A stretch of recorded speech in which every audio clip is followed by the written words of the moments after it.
BJP की तरफ से अनुराग ठाकुर।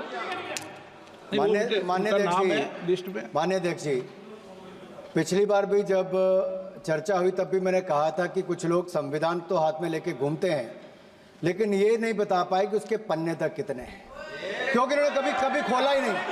आज मैं क्योंकि ये संविधान जो राहुल जी सब तरफ दिखाते हैं सर, शायद उन्होंने इसके 2 पन्ने भी खोलकर नहीं देखे। अगर आप इसका प्रीफेस देखेंगे, प्रीफेस किसने लिखा है सर?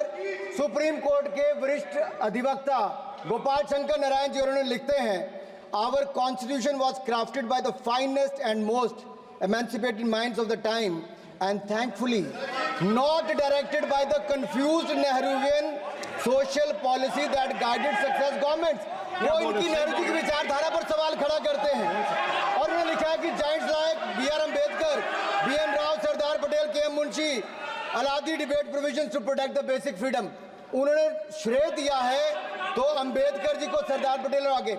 सर इसके अगले पन्ने पे क्या लिखते हैं गोपाल शंकर नारायण, और ये इन्हीं का ही है सर, मैं नहीं पढ़ रहा हूँ, जो इन्होंने हाउस में दिखाया। इसमें लिखा है, were it not for the strength of the document Indira Gandhi would have been compelled to end the darkest episode in independent India by ending the emergency.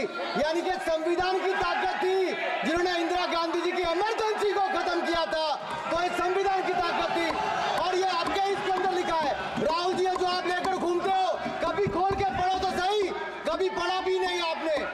और इसमें आगे लिखा है सर, आप चेयर को बोलो, अधिकार दिया है, चेयर को बोलो, माननीय सदस्य चेयर को। जी अध्यक्ष जी, ये जो राहुल जी कॉपी लेकर घूमते, इसी पे लिखा है कि इंदिरा गांधी जी की यातनाएं और इमरजेंसी को खत्म किया, तो बाबा साहब अम्बेडकर के संविधान ने गरीब से गरीब व्यक्ति को उसका काम दिया।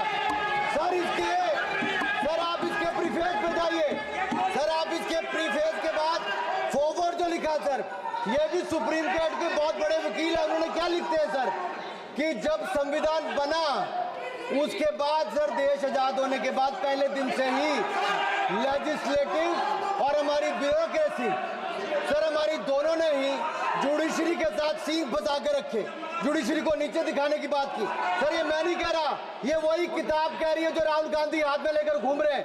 सर मैं पढ़ के सुनाता हूँ, from the earliest years itself the legislative wing and the executive wing of the state on the one hand confronted the judicial wing on the other with the accusation that they had vastly approached upon the powers not given to them but given to the executive.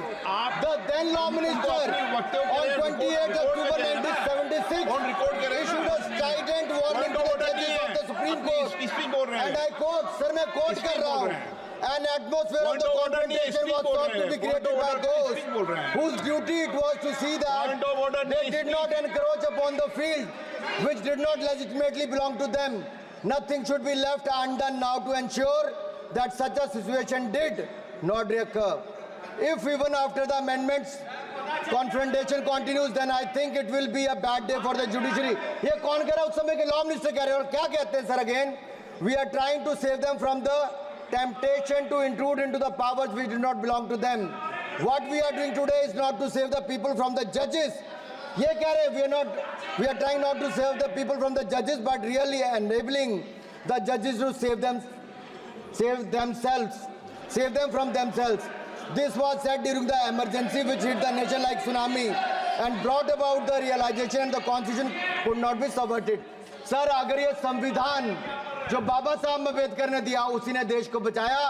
Rahul ji कभी इसको पढ़कर देखिए, गांधी परिवार और Congress party का पूरा कारनामे इसके अंदर लिखेंगे, कैसे आपने धज्जियां उड़ाई। एक तो एक, दूसरा ये जो कहते हैं बीजेपी के लोगों को सर ये मनगढ़ंत आरोप, सर ये अंगूठा काटने की बात करते हैं, इनके राज में सिखों के गले काटे गए, सिखों के पर कत्लेआम किया गया, सिखों के बाद दंगे सबसे ज्यादा हुए तो कांग्रेस के समय हुए, और आपको देश से माफी मांगनी है। अगर आज भी नहीं मांगेंगे तो संविधान जितना मर्जी जेब में डालिए, आप संविधान को जेब में लेकर घूमते सर।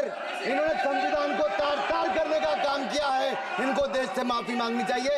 मुझे आपका संरक्षण इसलिए चाहिए था कि झूठे आरोप लगाने बंद करें। यह संविधान की रक्षा आपने कभी नहीं की। इमरजेंसी जैसा कालखंड आया और संविधान को बार बार तार किया, संशोधन किया, तो आपने और आपकी पार्टी ने किया। धन्यवाद सर।